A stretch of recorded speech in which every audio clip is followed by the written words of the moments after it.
চলুন আজ এমন একটা বিষয় নিয়ে কথা বলা যাক যা আমাদের সবার জীবনেই কম বেশি আসে, আর সেটা হলো ব্যর্থতা। কিন্তু আমরা এই ব্যর্থতাকে একটু অন্যভাবে দেখব এটা আসলে সফলতার পথে কত বড় একটা ধাপ। আচ্ছা, একবার ভাবুন তো, কোনো কিছু করতে গিয়ে যদি আমরা আটকে যাই, কোনো বাধার মুখে পড়ি, তার মানেই কি সব শেষ? পথ চলা কি ওখানেই থেমে যায়? সত্যি বলতে পৃথিবীর যত বড় বড় সফলতার গল্প আছে সেগুলোর ভিত্তি কিন্তু এই ব্যর্থতা দিয়েই গড়া। মানে ব্যর্থতা আসলে কোনো শেষ স্টেশন না, বরং এটা হলো লক্ষ্যের দিকে আমাদের প্রথম পদক্ষেপ। ব্যাপারটা আরও সহজে বুঝতে চলুন আমরা সবাই নিজেদের জীবনের একদম প্রথম পার্টটার দিকে ফিরে তাকাই। একটা ছোট বাচ্চার কথা ভাবা যাক, যে সবে হাঁটতে শিখছে। সে কি প্রথম চেষ্টাতেই দৌড়ানো শুরু করে? না, একদমই না। কেউই পারে না। প্রথমে সে উঠে দাঁড়ানোর চেষ্টা করে, থুপ করে পড়ে যায়, কিন্তু ওখানেই থেমে থাকে না, আবার চেষ্টা করে।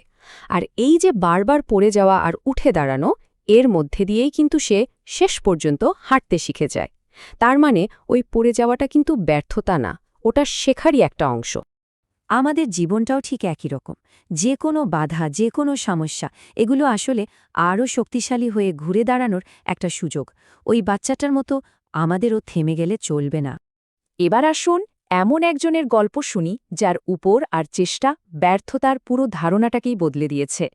1000-এর বেশি। আচ্ছা, এই সংখ্যাটা কিসের হতে পারে বলুন তো? এটা হলো টমাস এডিসন লাইট বাল্ব আবিষ্কার করার আগে ঠিক যতবার চেষ্টা করে পারেননি সেই সংখ্যাটা। কিন্তু এডিসন নিজে কি ভাবতেন? তার কথাটা ছিল অসাধারণ। তিনি বলেছিলেন, আমি তো ব্যর্থ হইনি, আমি শুধু এমন 1000টা উপায় খুঁজে বের করেছি যেগুলো দিয়ে কাজটা হবে না। তার মানে পুরো খেলাটাই ছিল দৃষ্টিভঙ্গির। প্রত্যেকটা ভুল ছিল তার কাছে নতুন কিছু শেখার সুযোগ, পথের শেষ নয়।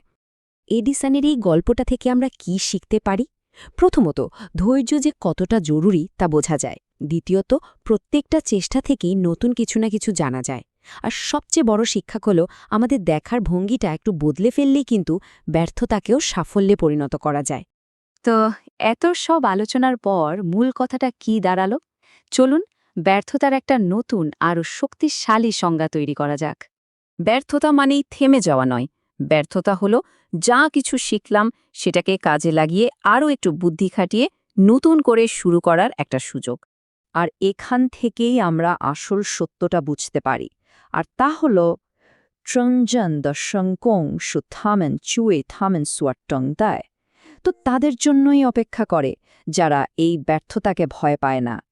তাই শেষ করার আগে একটা প্রশ্ন রেখে যাই, জীবনে পরের ব্যর্থতা থেকে নতুন কি শেখার অপেক্ষা করছে?